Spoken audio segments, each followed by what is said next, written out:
JKS-FM I got my own money. is 93.5 Jukasa Radio. Let's get this money.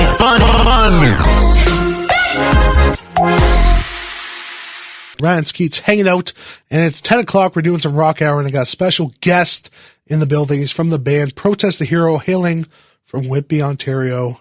Tim, the guitarist, how you feeling, man? Oh, I'm feeling great. Feeling great? You got your dog in your lap. I feel like I'm like interrupting. You just got the special moment. You know, you've been recording all day. Now you get to play with the dog, and I'm just in the middle. Yeah, well, you know, it's always nice to have a warm fella on your lap. Every record needs a executive producer. Yeah, for like sure. Dog. And Gizmo looks like he's like top tier executive producer for dogs in the industry. I can tell already. I haven't met one, but now I met one. I know what to look for. This like just sets the bar high for this album. He's very hard to impress. So most of the time he looks like he's unimpressed with what you're doing. Yeah. So it's like you got to really work hard to get his attention. So that's cool. So you guys are out here. Jukasa Studios recording your second album here. So what's like the vibe going on with this album? yeah, I think in our past albums we haven't taken the time to get away from the city and from where we are. So it's like kind of with this record we wanted to escape, and we remember the fond times when we were here in 2010. Yeah.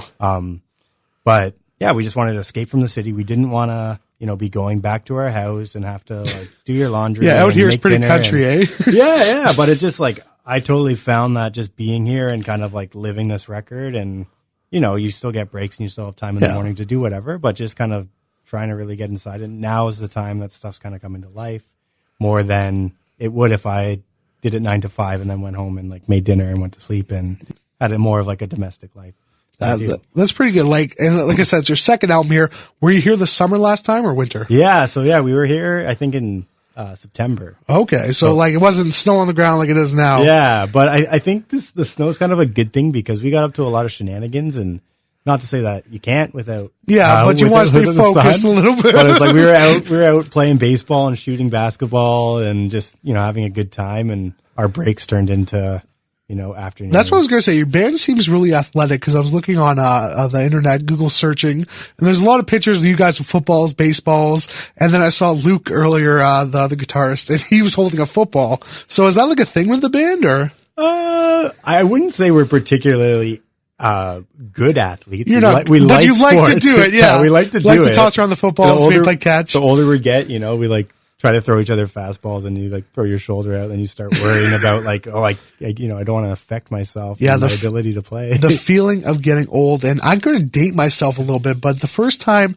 I ever saw you guys like live on TV was I don't know if you even remember this. MTV Live had a boxing event, Darren Jones versus the intern Paul Lemieux. Yeah. And you played O'Kana on the guitar. Yeah. You had a gnarly beard. Yeah. I was in high school. I was so jealous at the time just looking at that thing. You trimmed up a little bit, but that, you know, get older. I did the same thing. I had a big beard in high school, but, you know, you got to keep it tame nowadays. Yeah, well, it just kind of goes in waves. Like, I'll grow a beard for an extended amount of time, and then it will, you know, for some reason, I don't think it's a normal thing to trim your beard. I just think if you're growing your beard, you just let it go. I let it go, but I got comments from girls that are like, you know what? I didn't want a mountain man. I wanted like manscaping. Yeah. But like, you're the rock star. You don't need that. Like, no, well, my wife. Did you get like comments? Yeah, that's what I was going to ask. No, was it together? My wife doesn't particularly like the long beard. It's kind of something that she grew to love, just kind of knowing me, but it's not like her preferred look. And I do find with men and women, it's just like, it's something they either like or something they don't. I heard like couples, like, they go on vacation and they'll try growing a beard if the other one goes away. And then sometimes when they get back, it's either, ooh, I love that, or shave that thing off immediately. Yeah. It's just one of those things, you know? Yeah. But no, it's just weird for me. I'll let it go for like a couple years at a time, and then it'll get to a point where it's like, I'm kind of getting irritated with it, and then I'm kind of getting annoyed that I'm getting attention for it. Yeah. And just like I have a lot of weird conversations with strangers that, you know, come up to me and want to talk to me about your beard, like Duck Dynasty or Forrest Gump, or just like, tell me how you do it, man. I gotta be honest, it was like when it was in its full prime, it was gnarly. Yeah, it definitely was. So I can understand why you got the comments. Let's just say that. No. So like, right now, like you guys have been in the game, I don't know, what, 15, 20 years? Just about that? Yeah, no, it's like, I was thinking about it the other day. It's like when we started, we were pretty young, but I've been doing this band for about 18 years. Wow. So almost 20, getting up there 2020, you'll be able to celebrate a new president and 20 years of the band. Yeah, I know, exactly. So what's the difference being in a band, now some of you guys are fathers, you got kids, and then before you were just young guys rocking out. What's the difference? Yeah, I think the big difference is that now your band becomes something that if you're trying to make a living doing it, it's like you're trying to also provide for your family. Oh, for sure. You have all these other things that weren't there when I was, 20 years old. I could live on a couch somewhere and really get away with a lot. You didn't have wife and Gizmo to worry about every night. You could get away with like driving around the country and the U.S. in a van for 8 months out of the year. And it's like now I really don't want to leave home unless it's really worth my time. But that being said, it makes you kind of have that drive to work harder because now you got more to lose. That's awesome, man. You guys are celebrating 10 years of the album Fortress, right? You got it, yeah. We're doing a tour starting in March. Yeah, that's what I was looking at. Well, funny thing, I just checked your Wikipedia page, and everyone always loves to say Wikipedia is full of lies, and it said you guys were on tour in January, and obviously I've seen you here all week. Yeah. You're not on tour in January, but it does start in March. I got a couple dates lined up. You guys are actually in this area during the beginning and at the end. So London, March 21st, London Music Hall. You can get tickets on their website. And then also in this area, Toronto, Ontario, May 4th and 5th, Danforth Music Hall. Mm-hmm. You can check them out and you can get tickets online, their website, Protest the Hero. That's how I found them. I think we're going to take a quick little break, then just wrap it up with Tim for Protest the Hero. Glad you're here, man. Oh, thanks for having me. Rag and Boatman, Human on the 935. Enjoy Rock Hour, guys. More hit music up next. That's right. Jukasa Radio 93.5. 935, Jukasa Radio, Ryan Skeates in studio for Rock Hour, joined by a special guest, Tim the guitarist from Protest the Hero. We've just been rambling on about dogs and bikes. But let's get to the real stuff what the fans want to hear. So, you're working on this album. What can we expect from it, and how far along are you? Yeah, well, right now we're doing guitar tracking. Okay. In the past, we've started from drums and bass and kind of built up, but this time we're going to start with guitars because a lot of our music is kind of based around guitar riffs and wankery and all the noodly stuff that we do. But I always have a hard time kind of looking from the inside out, but I think it's more of the same, but we're also trying to write some hit songs. Some hit songs, get on the radio. some top 40 hits. But, it might be a little bit right now overly structured in the sense that we kind of fell into songwriting patterns of okay, here's a verse, here's a chorus. Let's do that again. They say every band has a different way of songwriting, but I think every band changes that way of songwriting throughout, especially if you've been around a lot of years, right? Yeah, and I think every time you sit down to write a group of songs, you kind of get inside a pattern and start doing similar structuring things. Yeah. And the songs might not all sound the same, but it's just you can tell they kind of came from the same You get kind of in a mode, we do this, we do this, we get a hit, we do this, we do it. And that's kind of what gives the album the sound that it does. And so, but yeah, I think more of the same. We tried to write a ballad and we failed. So no rock ballad this time. No rock ballad? Can't expect that from the new album? I want something like To Be With You, Mr. Big. Mr. Big? Yeah, or More Than Words, Extreme. Every 80s band used to have a sweet ballad. The next hit is a ripoff of Don't Stop Believing. Yeah. That's what I can see. Yeah. Just Protest the Heroes Alley. So, what can we expect from your 10-year anniversary? Are you going to because I've heard other times you have played your whole album at one show. I don't want to give too much away, but can we expect maybe that on one of the tour or? Yeah, so that's the idea, I guess, behind the tour is trying to perform the album start to finish and kind of give that nostalgia and play a lot of those songs that we've kind of cut out of the set list. So we know that Fortress was a pretty big album for us and kind of got us really going. So people want to kind of hear that stuff, and we're going to try to bring 10 years later a version of that. Oh, that'd be cool. And then, we'll see what else. We haven't started rehearsing yet, so we got to get our butts in gear, and we'll see kind of what else we'll throw in there. It's not just going to be the album. But yeah, but you're going to mix stuff in too, obviously. But so we were talking about how growing up, you guys were from a small town and you played because you had nothing to do. But you obviously were around good musicians. So who really influenced you guys growing up and to now, obviously? Yeah, well, I think the most fortunate thing that went for us was in Oshawa and in Ajax, there was both a venue where, local bands were, playing and competing and stuff like that. And it was all ages, which is was a big thing for us. Get the kids, yeah. Yeah, because we were always in high school, maybe playing with like people that were in their early 20s and stuff like that. But, we weren't like barred from the venues. Yeah. So I think that really forced us and all our friends to start a band and kind of have this little competition, but also like have friends to do shows with and all that stuff. But some of the influences was always like punk stuff, and I think there was bands like Belvedere and Bigwig and even like Alexis on Fire and Boys Night Out and stuff that was like locally that was like around the scene at the time. Yeah, but it was just kind of cool to be like, we can do a show in Oshawa and we can invite Boys Night Out or whoever to come play, and it's like we'll just open for them. Okay. And was that the first start, and then so it's like we for a while just kind of got the opening slot on all these touring bands kind of coming through this venue called the Dungeon in Oshawa. Oh. And that was kind of where we cut our teeth, and then from there kind of just built the rock star empire. I guess.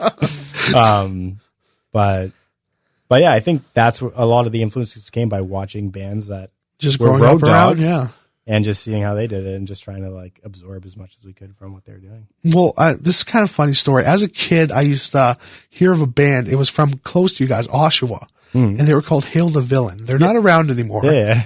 But like, I went to the show for another band and they were opening and I heard them. I'm like, oh man, these are cool. And I'm like, oh, you should check out this band called Hail the Villain. He's like, man, they just ripped off Protest the Hero's name. And then I sat there, I thought about it. I'm like, oh, they kind of did.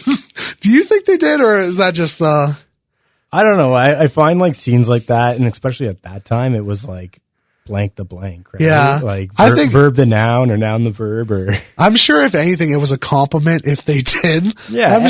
Anytime someone's, ripping you off intentionally, that's flattery, right? Like, in that case, I think you always want a reason to like name your band something after something. Yeah, I'm sure they didn't do it because they hated you. If that was the reason, like we're going to be better than that. I'm sure that's not the reason.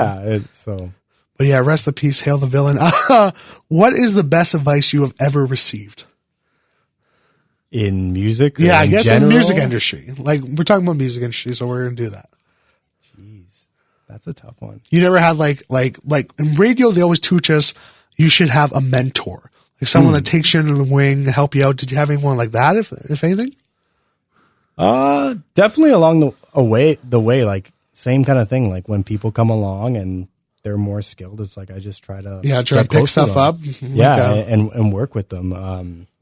But yeah, I honestly think you have to make the most of the opportunities you're given, and when you're out on tour and you see someone that has skills you don't have, like go just go, hey, can teach me a couple offer things, to help be a them. sponge, How can I help them? And like, don't get in their way and don't mess with their thing. But it's like, usually people are very open on tour. People are overworked and underpaid. Yeah. So it's like, if you can give them some relief and you're getting an education, that's the best way to do it, because it's with the music industry, and especially with live music and touring and all that stuff.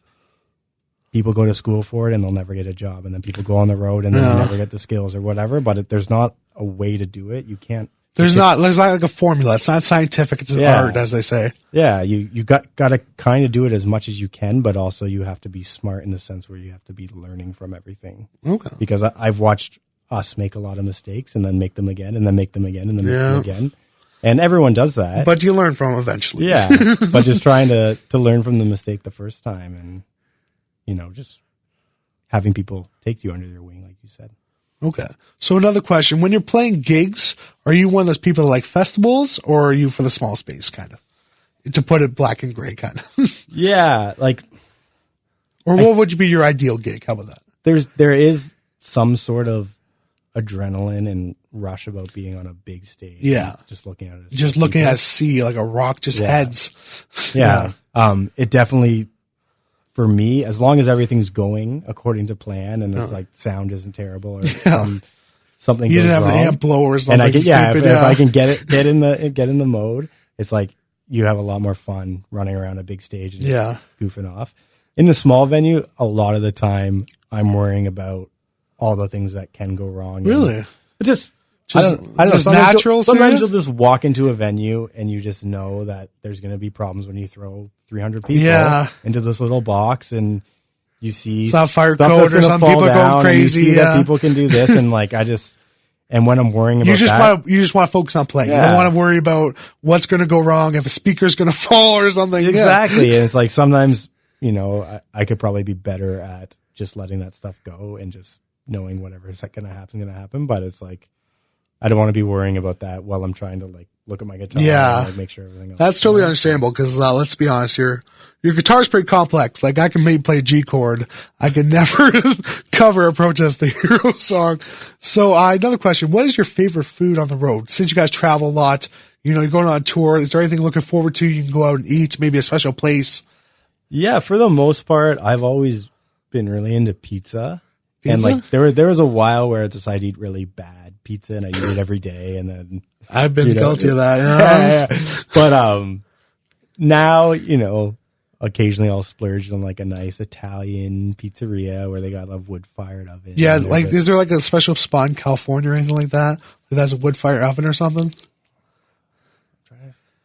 I can only really think like locally. In Toronto there's some nice places. Like Pizzeria Libretto. Oh, is that what I need to check out? Yeah, Pizzeria Libretto. Is it the stone oven with the actual fire? Yeah. Because there was a place in Hamilton that does that. And honestly, like, I don't want to sound like a pizza connoisseur, but you never really had pizza until it's like stone oven and the nice flat, the stone wood with the actual wood logs burning. Yeah. It takes 90 seconds to cook. 90 seconds? If the server comes to your table apologizing because they burnt your pizza because it was in for 2 minutes, that's a good thing. But there's a rating that pizzerias can get if they like conform to the Naples standard of pizza. Really? Yeah. It's like Naples official? Yeah, they get certified. Someone comes over from Italy, and it has to do with like the quality of the oven and the tomato sauce and the cheese and what they use. And they don't I think there's a list of like 10 or 15 things, and as long as they do enough of them, they can. Yeah, it's kind of like passing a test. Yeah. Yeah, because I was in Naples, never got pizza. I never knew it was a pizza spot. I think I was in Florence. Okay, yeah. And I found like a little hole in the wall. I couldn't speak Italian. Guy was just like, give this American tourist his slice of pizza. Yeah. But it was amazing. And it was the stone oven. It really makes a difference. Yeah. So another question, kind of switching gears. You talked about stuff going wrong. Have you ever had like a crazy show where fans were like just too much and that was it, or? Well, the thing that comes to mind when I think of something going wrong was when I was maybe goofing off a little bit, and it came back to. Well, you guys were goofing off? Well, I'll tell you the story. All right. We were in Russia, in St. Petersburg. Okay. And there was some things with the venue, but I'm going to put this on myself. Okay. The lighting wasn't great, and the stage was a little bit awkward. Yeah. But I saw this guy had a selfie stick and like a GoPro. In the crowd? Yeah, in the crowd. Okay. So I walked to the front of the stage and kind of like motioned to him, and he gave me his camera. And I was like, okay, there's a part where I get a break and walk around the stage. Yeah, give this guy great footage. Yeah, give him great footage. You're just being a buddy. Yeah, and then I went to hand it back to him, and I tripped over the monitor. Oh. And I did a front flip off the stage and landed on my back. Were you okay? Yeah, no. Oh, you finished the show. Good. Yeah. Okay. It disrupted the show. We stopped the song. Yeah. I fell off the stage. There was like a gap between, there's a barricade, so there's a gap between the stage and the crowd. It's like so people don't jump on the stage. Yeah, it's like safety. So I fell into that hole. And we stopped the song, and I had to get my guitar busted. Yeah. So I had to get like a new Borg guitar from another band, and we finished the set. But that was there's a video on YouTube. Oh, really? I can find it? Yeah, or the listeners are listening. Yeah, unfortunately, it's the video that has the most plays of something really? Like, myself has been a part of. But it's a good laugh. So see, that's one of those things where like I've been there, where like you fall. And you're not injured, but your ego just hurts a that little bit. Your ego gets bruised a lot more than your you're body. like, why didn't I just split open my head? I would take that a lot easier. And then people would feel bad. But if you don't get hurt, it's okay to laugh. Yeah, it's you, okay. Right? They just laugh at you. You know, if you go to the hospital, it's serious. Yeah. But if you get up, it's like ah. Yeah, if I said I fell off and broke my neck and was like oh my no, how's that terrible? How are you? It's like no, you're fine. We can laugh about it. Yeah. Yeah. So like I said, I don't want to keep you for too long. Thanks for joining me. You guys are going on tour in March. I mentioned before, but if you weren't listening, the closest place is March 21st, London Music Hall for the 10-year Fortress anniversary.